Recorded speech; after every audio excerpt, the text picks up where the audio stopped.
Karena banyak mahasiswa yang tidak punya cita-cita. Kalau ditanya pusing. Ya, anak SD ya sembarang jangan bilang. Ya, saya mau jadi dokter, saya mau jadi ini. Iya. Padahal film Upin Ipin itu sudah mencerminkan, sudah diberikan contoh, ya kan? Aku cita-cita, saya tahu juga.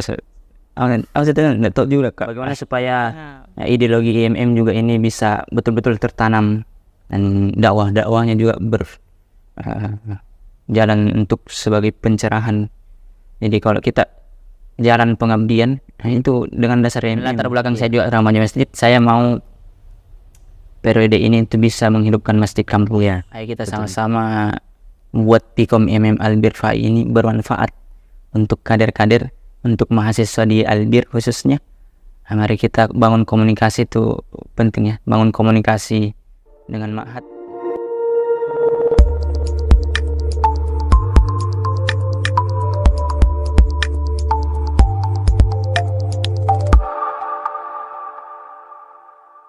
Assalamualaikum warahmatullahi wabarakatuh. Jumpa lagi dengan saya Firmansyah dalam Nuansa Podcast. Alhamdulillah kembali kita bersyukur kehadirat Allah Subhanahu wa taala, di mana di kesempatan kali ini kita masih diberikan begitu banyak nikmat oleh Allah Subhanahu wa taala. Salawat dan salam mari senantiasa kita curahkan kepada baginda Rasul Nabi Allah Muhammad sallallahu alaihi wasallam. Baik sahabat Nuansa Podcast, di kesempatan kali ini kita akan kembali melanjutkan obrolan santai kita, dan tentunya kita akan membahas sebuah topik yang sangat spesial, yakni tentang bagaimana IMM Pikom IMM Albir Unismuh Makassar bergerak untuk masa depan. Dan tentunya kita telah bersama dengan Ketua Umum terpilih Pikom IMM Albir FAI Unismuh Makassar yang telah membersamai kita, yakni Ketum Andi Muhammad Faruk Muklis. Ya, kita panggil Ketum terpilih. Assalamualaikum warahmatullahi wabarakatuh, Ketum. Waalaikumsalam warahmatullahi wabarakatuh. Ya, bagaimana kabar ini? Alhamdulillah, sehat insyaallah. Alhamdulillah. Terima kasih banyak ini Ketum sudah mau hadir di Nuansa Podcast untuk berbagi cerita tentunya. Ya, kita sebelumnya sudah pernah kita undang Ketum Hisham di podcast juga, ya kan. Kemudian juga Ketua Umum IMM FAI juga, ya, Fatur Rahman, ya, itu juga pernah kita undang, tapi statusnya beliau itu pada saat itu sebagai Ketum HMJ FAI. Gitu ya, jadi ini giliran antum, ya kan. Siapa suruh terpilih sebagai ketum. Oke, tentu kesibukan sekarang seperti apa ini, Ketum? Kesibukannya mungkin karena kesibukan sama seperti mahasiswa lain semester 7 di terkhusus program studi KPI, pengabdian sekarang, pengabdian. Saya alhamdulillah sudah diancang-ancang, memang sudah diatur saya pengabdian di SMIC saja. Di SMIC? Saya ajukan sendiri di SMIC. Lainnya itu penyusunan skripsi, penelitian. Kalau di luar kampus, ini persiapan pelantikan insyaallah. Pelantikan, iya. Pelantikan, ada juga kegiatan munakosah santri pekan ini sampai tanggal 5 insyaallah. Jadi mohon doanya untuk santri-santri kami. Iya. Saya juga ini pembina TPA. Iya. Itu yang harus di branding terus. Ya, jadi itu kesibukan untuk Ketum terpilih Andi Muhammad Faruk Muklis. Kelihatannya sibuk sekali. Siapa tahu ada yang pengen ketemu, pengen ngobrol, harus atur jadwal kayak ini Ketum ini. Ya, untuk pendidikan bagaimana itu Ketum, perjalanan pendidikan antum mulai dari SD sampainya kuliah sampai saat ini kalau boleh tahu? Kalau boleh bercerita, dari SD itu sebenarnya dilihat kayak anak yang suka tantrum. Gimana maksudnya itu? Sedikit-sedikit teriak di kelas, sedikit-sedikit berkelahi. Itu saya. Jadi apa ya? Itu SD di Palopo dulu. Saya dulu SD di Palopo, SD 75. Masih ingat ya, 75. SD 75 di depan masjid apa namanya ya? Saya lupa nama masjid. Bukan Masjid Agung. Bukan. Agak jauh dari Masjid Agung. Terus itu sampai kelas 3. Nanti pindah ke Makassar 2009. Masuk di SD Pongtiku 1. Karena apa itu ya, alasannya guru karena kurang kursi. Itu jalan konyol sekali. Iya, saya tidak nanti besar saya baru paham, baru ngeh, tidak masuk akal sekali alasannya. Tapi lambat laun saya pahami, karena saya terlalu muda. Terlalu cepat sekolah dulu. Semangat sekali saya sekolah waktu TK. Tapi itu juga suka tantrum, jadi tidak selesai TK aku. Saya SD langsung dipercepat. SD juga ternyata belum mampu. Jadi pindah ke Makassar. Bukan pindah ke Makassar karena tidak tuntas di Palopo, tapi karena orang tua pindah ke Makassar. Jadi pindah ke Makassar di Form 1. Terus apa tuh? Saya turun ke kelas 2. Padahal di Palopo saya sudah kelas 3. Karena perjalanan terus belajar sampai sering waktu SD itu nonton Hafiz Indonesia. Di situ juga motivasi untuk menghafal. Saya juga ada selalu banyak motivasi sendiri yang muncul. Nanti juga dijelaskan Pak kenapa jadi ketum. Tadi Nonton Hafiz Quran itu. Jadi saya juga termotivasi untuk bagaimana bisa jadi hafiz Quran, bagaimana bisa tinggal tanpa orang tua. Udah kepikiran tuh sejak Sudah SD? kepikiran. Makanya saya ajukan diri, saya mau pondok, saya mau pesantren, mencarikan pesantren. Jadi SMP dan SMA Sanawiyah Aliyah itu di madrasah di pondok pesantren Tahfizul Quran Al Imam Asim di kampus 2 di Antang. Ya. Situ 2015 sampai 2021. Ini kurang lebih. Sampai situ saya kalau SMA karena satu tempat. SMA sebenarnya sempat mau keluar, sempat mau pindah tempat. Kenapa itu? Karena Karena ada pondok yang lebih menarik. Namanya pondok Sulaimanian. Pondok Sulaimanian. Banyak teman-teman yang pindah ke sana. Tapi orang tua di situ tidak setuju. Saya ngikut juga. Oke lah, saya lanjut di Imam Asim. Nanti masuk saya juga sangat berterima kasih tentu semua manusia lah. Berterima kasih sama orang tuanya. Di sini juga saya berterima kasih sama orang tua saya karena orang tua saya yang paksa saya kuliah. Karena pada saat itu belum selesai hafalan saya. Sudah selesai aliyah, tapi belum selesai hafalan. Mungkin tidak apa-apa lah. Di situ saya bilang saya mau selesaikan dulu hafalanku. Yang kuliah mana? Saya kuliah. Dia yang tentukan kampusnya. Boleh yang tentukan kampusnya, tentukan prodinya. Makanya dia masuk di KPI, masuk di Mahat itu jalan orang tua.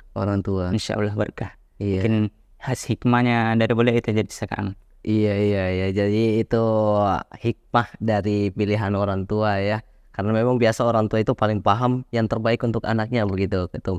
Terus sekarang ini kan kita ketahui banyak di antara mahasiswa itu kuliah banyak aktivitasnya. Bukan hanya kuliah, tapi ada sih memang yang kuliah pulang. Istilahnya itu kupu-kupu. Ya kupu-kupu, kuliah pulang. Ada juga yang kubis. Ya kuliah bisnis biasa, ya kan ke kampus biasa bawa produk. Dan juga ada yang aktif di organisasi. Kalau antum sendiri dari mana itu? Kalau dari itu semua, kira-kira yang mana antum lebih serap selama berkuliah? Saya kalau kuliah itu kura-kura. Kuliah rapat. Tapi di situlah pembentukannya, di situ kita dibentuk di rapat itu. Bagaimana kita lapang, bagaimana kita bisa berdiskusi dan sebagainya. Kalau bicara tentang organisasi, saya sebenarnya dari aliyah. Sejak aliyah itu pertama kali saya organisasi, bukan organisasi, pengkaderan dulu. Pengkaderan yang saya ikuti itu Lakmut. Saya lupa panjangannya, tapi itu bentuk kayak DAD. Tapi DAD Lakmut itu punya IPNU, Ikatan Pelajar Nahdlatul Ulama. Karena Imam Asim memang ataunya NU. Di situ saya ikut pengkaderannya, walaupun tidak ikut jadi pengurus, tapi itu saya persiapkan diri. Karena kenapa? Di situ saya kelas 10, kelas 1 aliyah. Persiapan untuk kelas 11 nanti itu kita jadi pengurus pondok. Saya persiapkan diri lewat pengkaderan itu. Saya persiapkan diri sendiri sama teman-teman yang lain. Sudah dipersiapkan. Jadi organisasi pertama saya adalah Ikatan Pelajar Tahfizul Quran Al Imam Asim, atau kita singkat dulu itu IPTQ. Di situ organisasi pertama itu yang paling ngebleng saya, paling membentuk saya. Di situ kedisiplinan, walaupun saya tidak bilang saya disiplinnya. Artinya di tempat betul di situ. Di tempat betul di situ.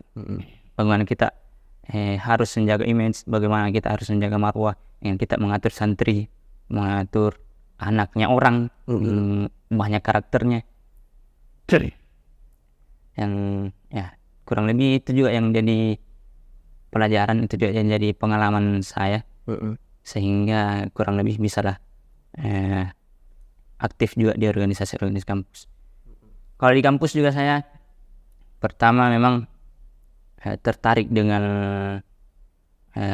panggilan senior tadi. Ada sosialisasi di kelas.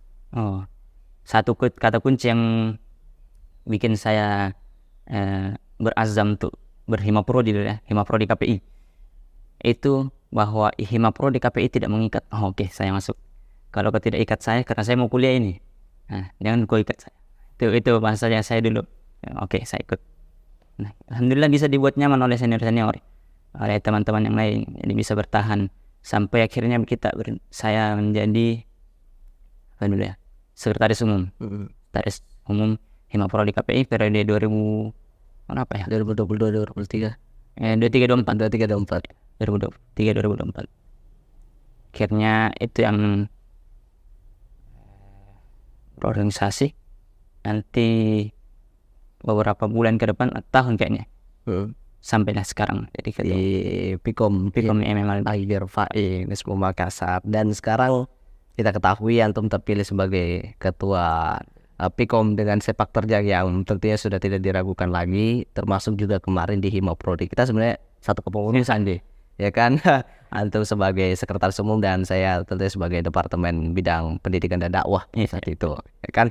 Dan kira-kira gimana perasaannya Ketum ketika terpilih menjadi seorang ketua di lembaga yang sekiranya ini punya eksistensi yang begitu luar biasa? Perasaan saya kaget, tidak kaget. Kaget karena bukan kaget kayak nggak nyangka betul-betul saya. Memang saya persiapkan diri. Tapi kalau saya sudah mandi atau sudah wudhu, saya cermin, merapikan rambut, rapikan apa pakai. Gitu. Saya lihat diri saya sendiri, nggak nyangka. Tapi di lain sisi saya juga tidak terlalu kaget karena memang saya persiapkan. Karena memang ya cita-cita memang bukan cita-cita jadi ketum, tapi cita-cita saya tuh sejak 2019 itu berubah, banting arah, sering banting arah. Dulu mau jadi pemadam, anak SD mau jadi pemadam, mau jadi tentara angkatan laut, tapi karena minus dan lubang gigi tidak bisa, mungkin saya pesimis di situ. Akhirnya 2019 gejolak cebong kampret, ada bahasa-bahasa begitu dulu, Jokowi dan Prabowo. Itu yang menjadi motivasi, saya mau jadi presiden. Sampai sekarang saya masih pegang saya mau jadi presiden. Jadi kalau nanti insya Allah mohon doanya, kalau memang betul bisa mencalonkan nanti jadi presiden, visi misi memang perbaikan lah, walaupun belum betul-betul matang bagaimana visi misi kita untuk negara. Paling tidak ada cita-cita. Kalau nanti terpilih, yang bilang tidak boleh curi star untuk kampanye, mohon maaf, sejak 2024 saya kampanye di sini. Iya. Ini sebagai rekam jejak pokoknya. Karena 2000 berapa? 2000 kan ada 2029 nanti, 2035 juga ada. Mungkin 2 periode ke depan lah. 2 periode. 10 tahun kan? Iya. 15 tahun mungkin. 3 periode ke depan. Karena saya lihat di mana tuh perjalanan ke Manado dulu 2021, naik mobil ke Manado dan Makassar. Di sepanjang jalan itu banyak sekali spanduk salah satu ketua partai yang dia ancang-ancang jadi presiden. Iya. Erlangga Hartarto. Ya kan. Presiden 2024. Masih 2021 ada yang nanya. Iya. Itu saya sejak 15 tahun yang lalu saya sudah kampanyekan diri. Ternyata sudah jauh-jauh hari memang ini. Jadi kan? Cita-cita kenapa saya tidak terlalu kaget untuk jadi ketua umum. Memang ada cita-cita. Mentok-mentok jadi RT. Mentok-mentok jadi apa ya? Kepala desa. Bisa. Jadi memang itu sepak terjang yang harus ditata dengan baik. Termasuk juga cita-cita ini. Cita-cita. Karena banyak mahasiswa yang tidak punya cita-cita. Kalau ditanya pusing. Iya. Anak SD ya sembarang dia bilang. Saya mau jadi dokter, saya mau jadi ini. Padahal film Upin Ipin itu sudah mencerminkan, sudah diberikan contoh, ya kan? Aku cita-cita, saya tahu juga. Aku cita-cita nggak tahu juga kak. Saya tujuan hidupnya. Iya, artinya nanti kalau tanya, ikuti alur saja. Iya. Dunia aja. Dan nggak begitu konsep berhidup. Jadi memang harus punya tujuan yang Harus jelas. ada tujuan jelas. Ya, walaupun di anggapan orang itu kayak tidak masuk akal, tapi setidaknya itu harus kita punya pegang prinsip. Ya kan, kayak termasuk saya bukannya tidak mungkin, saya pengen punya TV. Wah, Saya pengen punya radio gitu ketum. Dan saya pengen punya media, saya mau pegang media. Biar situ presidennya saya, pokoknya saya pegang media. nanti saya permudah. Iya. Ya amin. Jadi saling memudahkan saja ketum, begitu kan. Antum jadi presiden, saya bakal pegang medianya ya kan. Tentunya kalau media itu paling kuat. Ya, sekarang yang pegang dunia itu media. Saya sudah punya buzzer dari sekarang. Iya. bisa diajak. Oke ketum, ini kita ketahui bahwasanya menjadi ketua umum, perasaannya tadi memang kaget tidak kaget karena sudah ada persiapan dan juga ujuk-ujuk ketum gak balik ya kan. Terus apa sebenarnya yang melatar belakangi antum pengen maju begitu kan? Apakah ada dorongan orang tua juga misalnya ya kan, atau bahkan bisa kita katakan antum masuk di tengah periode loh ya kan, di tengah periode ketika Sekbid Sekretaris Bidang Tablik itu mengundurkan diri, antum masuk di tengah periode gitu. Kenapa dengan percaya dirinya antum maju gitu? Di situ bukan mau tidak mau sebenarnya, tapi perasaan saya sanggup tidak sanggup. Bukan yang tidak mau, saya mau karena di saat itu menjabat sebagai sekretaris umum di Himapro juga banyak problematika nih yang kita tidak bisa tinggalkan. Saya juga berusaha bagaimana bisa totalitas, walaupun ya tetap pasti ada problem lah. Tidak bisa dipungkiri itu. Jadi saya berusaha fokus dulu Himapro di KPI, saya selesaikan sekretaris umum. Nanti kalau memang masih menerima atau masih bisa masuk di BPH, saya masuk. Dan di situ saya sudah selesaikan di himpunan. Sudah dalam beberapa bulan, ceritanya hilang istirahat lah, betul-betul kosongkan pikiran. Saya tanya Kamidor, ajukan. Antum sendiri ajukan? Saya ajukan, bisa saya apa namanya? Apakah masih ada kursi-kursi? Masih ada inisiatif untuk inisiatif. Nanti tempatnya beliau yang tentukan. Terserah mau ditaruh di mana. Nanti saya sesuaikan diri. Mau taruh di SPO, LH, terserah. Nanti saya sesuaikan, saya pelajari. Iya. Gitu.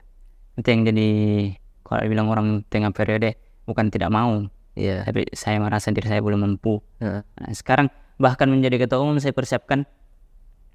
Bukan berarti saya saya persiapkan memang kalau betul saya terpilih, betul saya naik, saya izin ke remaja masjid saya.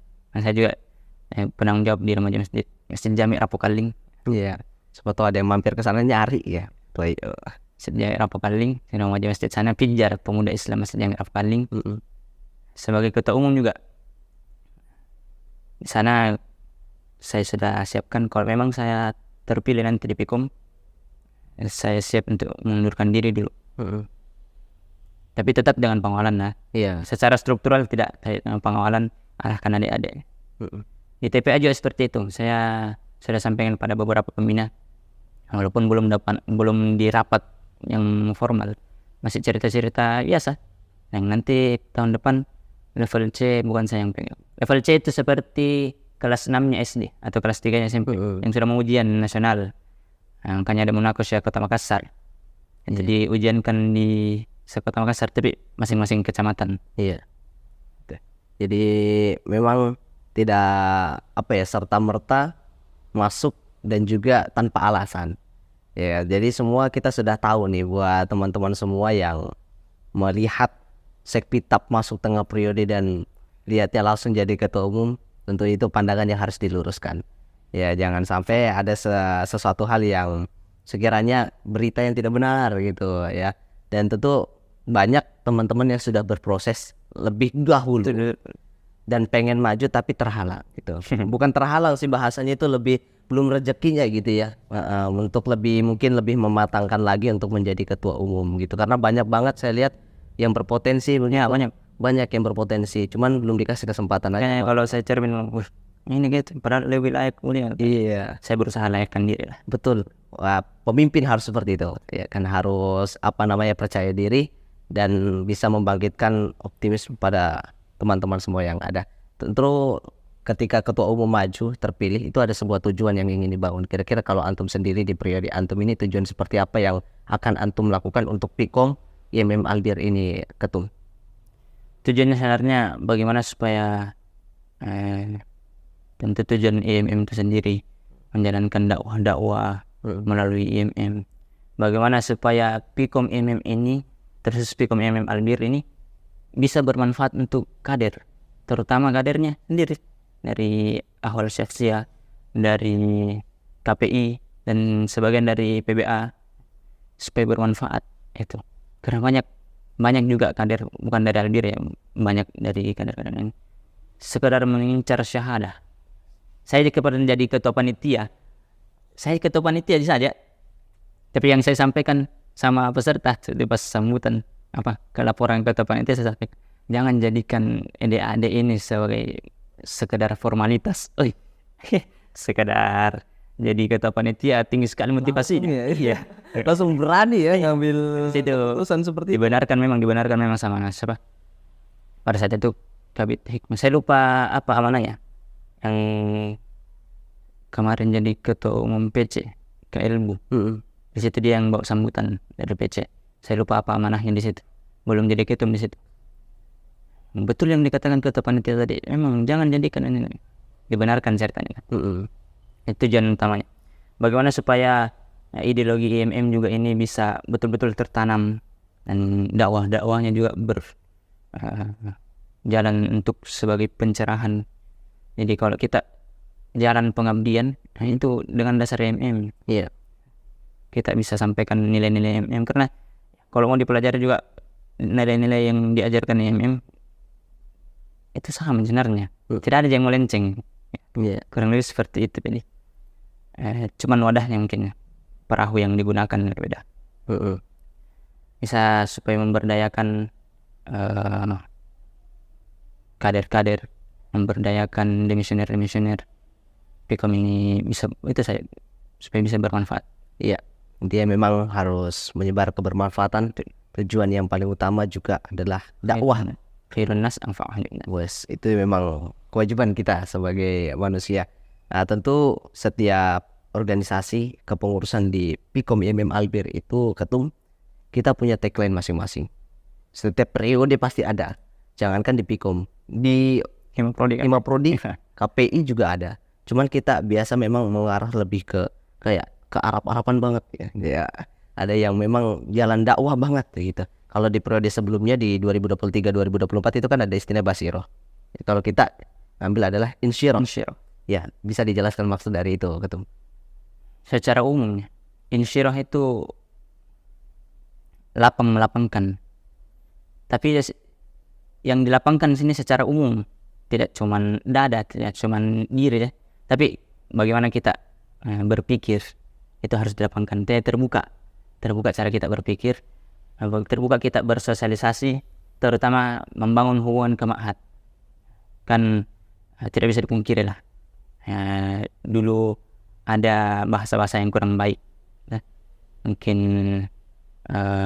beberapa kader tahu. Itu yang berusaha kami perbaiki. Kami mau betul-betul membantulah ceritanya. Kami betul-betul mau menjadi wadah. Itu pertama, bagaimana Insyirah itu secara umum terbuka atau lapang. Kedua, ini kan dari surah Al-Insyirah. Dalam surah Al-Insyirah itu dia disebutkan fa innamal usri yusra. Setiap kesulitan pasti Allah berikan kemudahan. Bagaimana kita berorganisasi, bersosialisasi, berkegiatan, berdakwah bahkan, itu pasti ada kemudahan. Itu yang kita yakini sebagai motivasi internal. Dan motivasi eksternal nantinya bagaimana supaya Pikom lain itu bisa melapangkan diri untuk yakin bahwa sesulit-sulit apapun nanti periodenya pasti akan ada kemudahannya. Kalau kata siapa ya, ada tuh komika, kalau dia bilang, komika siapa ya yang dari timur, Abdur Arsyad. Kalau saya sudah sampai di titik masalah saya tidak ada, masalah saya sangat berat. Nah di situ saya berpikir tidak lama lagi selesai ini masalah. Nah, karena dia termotivasi dengan ayat ini. Bahkan ditegaskan. Selanjutnya itu ada juga ayat faida farokta fansab. Setelah selesai dari Selesai dari satu pekerjaan ke pekerjaan lain. Tapi dalam hal ini mungkin dipahami program kerja yang tidak ya. Nah, walaupun bisa juga di situ, tidak menafikan juga. Bagaimana selesai program kerja satu, kita program kerja yang lainnya. Tapi dalam hal ini saya memahami yang dimaksud pekerjaan adalah sebuah kaderisasi. Kita selesai jadi peserta DAD, kita lanjutkan saat kita sebagai kader. Nah, pekerjaan selanjutnya adalah menjadi kader. Nanti ke depannya lagi kita menjadi departemen. Nanti kelanjutnya lagi kita jadi BPH. Mungkin naik ke cabang. Itu yang menjadi regenerasi. Itu yang saya pahami dari faedah farokta fansab. Ini bukan sekedar program kerja, tidak ya. Itu terlalu sempit gitu. Bagaimana kita berproses, ini yang jadi landasan. Selanjutnya juga surah Al-Insyirah ini yang saya ketahui diperbaikilah Quran. Nama lainnya itu Asy-Syarhu. Dia bisa melapangkan dan dia melapangkan diri sendiri dan melapangkan orang lain. Jadi kita bisa berdiskusi betul-betul menyelesaikan masalah. Tidak yang disimpan sendiri-sendiri. Ya, kita berdiskusi, kumpul, bermusyawarah apa masalahnya. Kita lapangkan diri dan kita berkomunikasi, kita bersosialisasi, berinteraksi dengan lain supaya lawan bicara kita ini terbuka juga, melapang juga hatinya. Kita yang bersama lapangkan dia. Entah itu dengan komunikasi atau dengan diri tak sendiri, kita buat mereka percaya dengan kita. Kurang lebih seperti itu. Jadi ada pemaknaan, bukan hanya sekedar nama yang ditempel di spanduk, di pamflet, tagar Insyirah. Ya ternyata bukan. Ya bahkan sendiri di organisasi daerah saya juga punya. Ya tapi tidak sedalam itu, artinya memang di setting sesuai dengan keadaan saja. Nah termasuk juga di Pikom IMM Albir, kita tentunya di bawah naungannya Albir, ya kan, yang identik dengan bahasa Arab. Jadi memang pemaknaannya harus sesuai dengan Al-Quran dan hadis. Lalu bagaimana ketika kita melihat Pikom IMM Albir FAI ini yang sudah mulai berkembang, sudah mulai melaju begitu luar biasanya, Ketum, dengan program-program yang kerja yang ada. Nah, kira-kira bagaimana bentuk tanggung jawab ataupun cara antum untuk mengawal program kerja yang ada nantinya itu? Mengawal program kerja atau mengawal kader sebenarnya. Program kerja kalau mau diidealkan memang sulit. Tapi semaksimal mungkin kita memang tidak bisa sampai ke program kerja atau kegiatan yang sampai 100% sempurna. Iya. Yeah. Minimal 99% usaha tak. Iya. Yeah. Pengawalannya itu dengan bentuk penanaman tagline dari tagline yang awal, ideologis dan seterusnya. Itu sebenarnya tuntas. Apalagi di kemarin Basirah, itu tuntas juga Hanif, bagaimana kita atau Basirah, bagaimana kita berpandangan luas juga.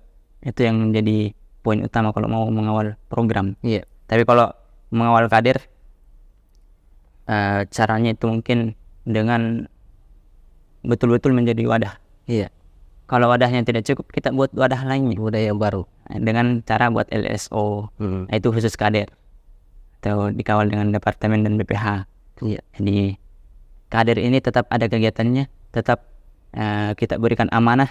Nah, karena juga itu, kalau kita beri amanah, beri kepercayaan, insya Allah dia bisa nyaman juga.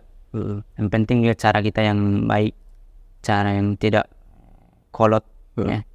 Mengajak dengan betul-betul kita ajak untuk berdakwah, untuk menyebar kebaikan. Iya. Kurang lebih seperti itu. Iya, itu juga salah satu bentuk pengkaderan ataupun mengawal kader yang sekiranya perlu dilakukan sahabat nuansa podcast untuk mengawal bagaimana kepengurusan Insyirah di Pikom IMM Albir FAI ini. Dan tentu kita juga ingin mengetahui nih Ketum, program kerja ataupun ya program unggulan antum yang coba antum hadirkan untuk bisa membedakan kepengurusan sebelumnya dengan kepengurusan sekarang itu Ketum. Kira-kira program unggulan apa yang coba antum hadirkan? Ya, program unggulan saya sebagai calon presiden bukan makan siang gratis.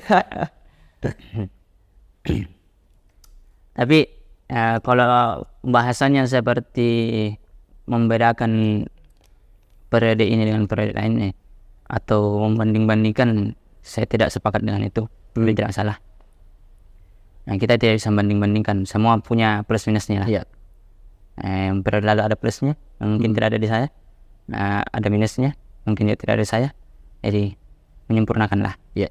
Tapi program yang unggulan, sebenarnya program yang saya canangkan juga untuk Himaprodi KPI dulu. Apa itu? Kuliah umum.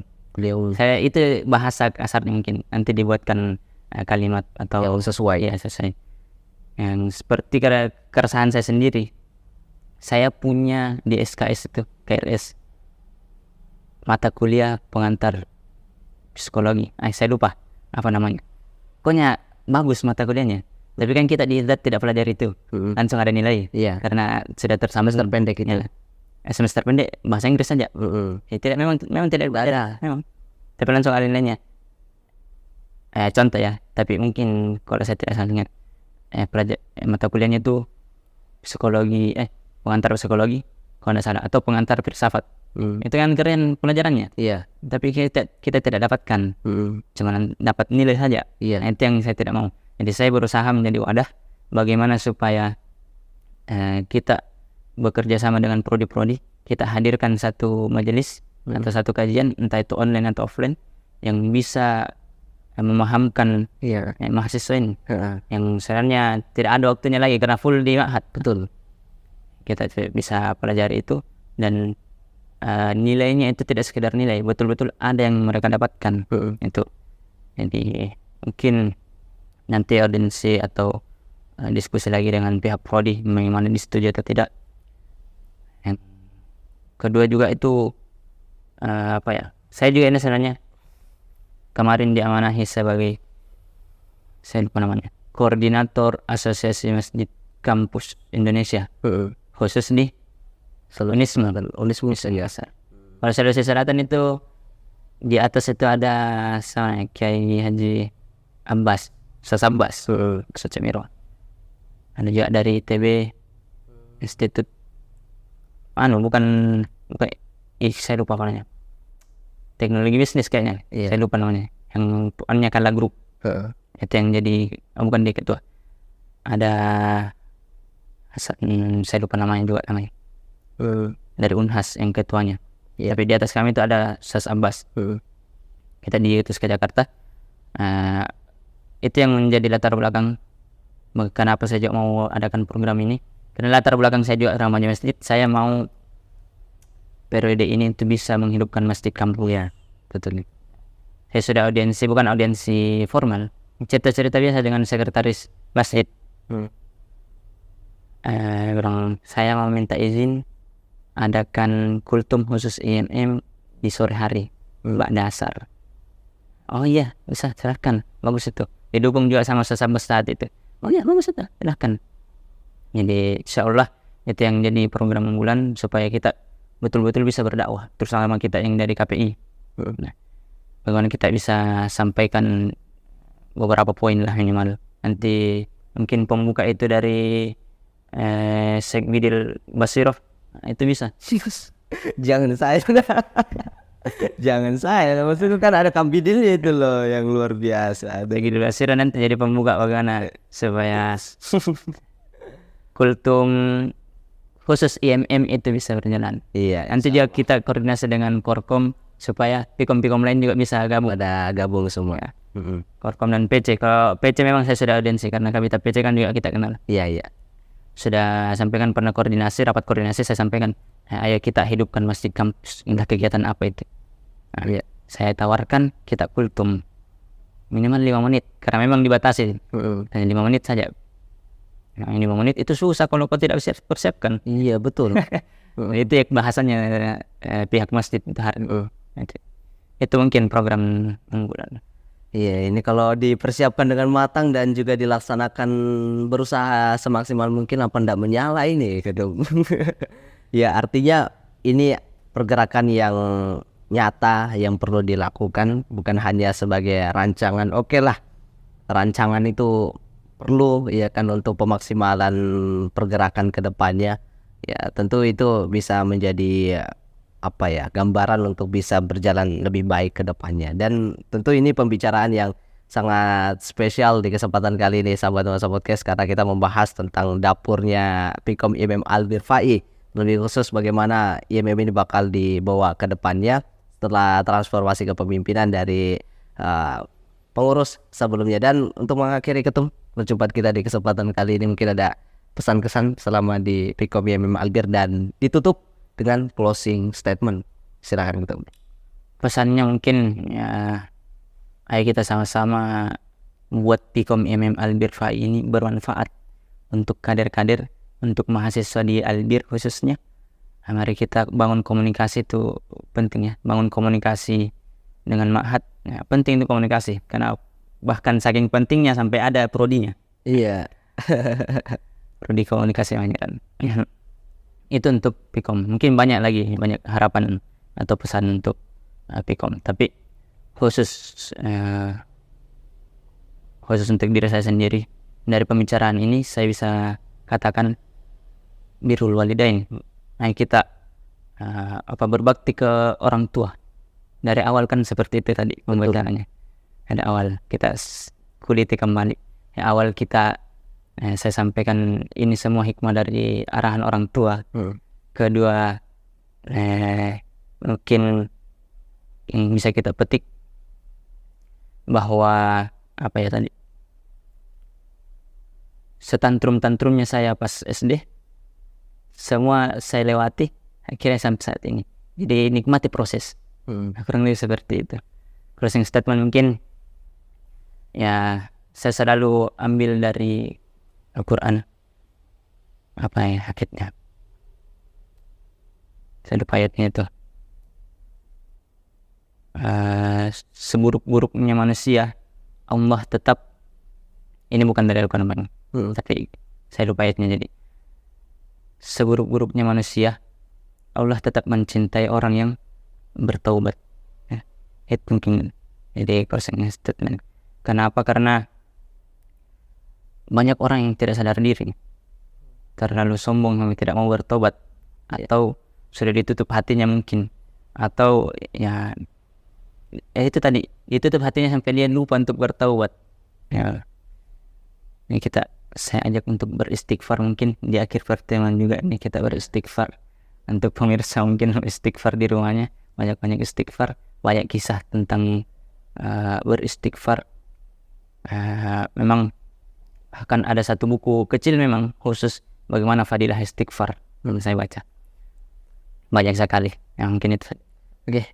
Jadi itu tadi sahabat Nuansa Podcast tentang Pikom IMM Albir Fai Onesmo Makassar dalam kepribadian dari Ketum Andi Muhammad Faruk Muklis, atau dikenal dengan kepribadian Insyirah. Semoga ini bisa berjalan dengan maksimal. Mohon ya. Iya, pengawalannya buat sahabat Nuansa Podcast. Kalau mungkin ada teman-teman dari luar yang pengen ikut gabung kajian, gimana? Boleh ya? Boleh dong. Boleh. Ya, sekretnya di mana itu? Di Jalan Rifki BPH. Jalan Rifki BPH. Iya. BPH itu Badan Pengurusan Ada Pak kan. Bumi Permata Hijau. Ya, iya, dan boleh untuk mampir di sana insyaallah. Ya. Saya tunggu. Betul. Ya 24 jam ya kan ngobrol. Pokoknya saya sediakan roti begini. Iya, siap. Atau yang lebih. Ada lebih buat makan siang gratis boleh juga. Oke, sekira itu teman-teman sekalian yang bisa kami berikan pada kesempatan kali ini. Kami ucapkan syukran jazakumullah khairan. Semoga kepengurusannya bisa maksimal, bisa baik, bisa sukses, dan tentunya bisa berjalan dengan sebagaimana harapan dari teman-teman semua. Jadi sekiranya bisa kami berikan pada kesempatan kali ini, kurang dan lebih yang mohon dimaafkan sahabat Nuansa Podcast. Kita tutup dengan billahi fi sabilillah fastabilul khairat. Wassalamualaikum warahmatullahi wabarakatuh. Waalaikumsalam.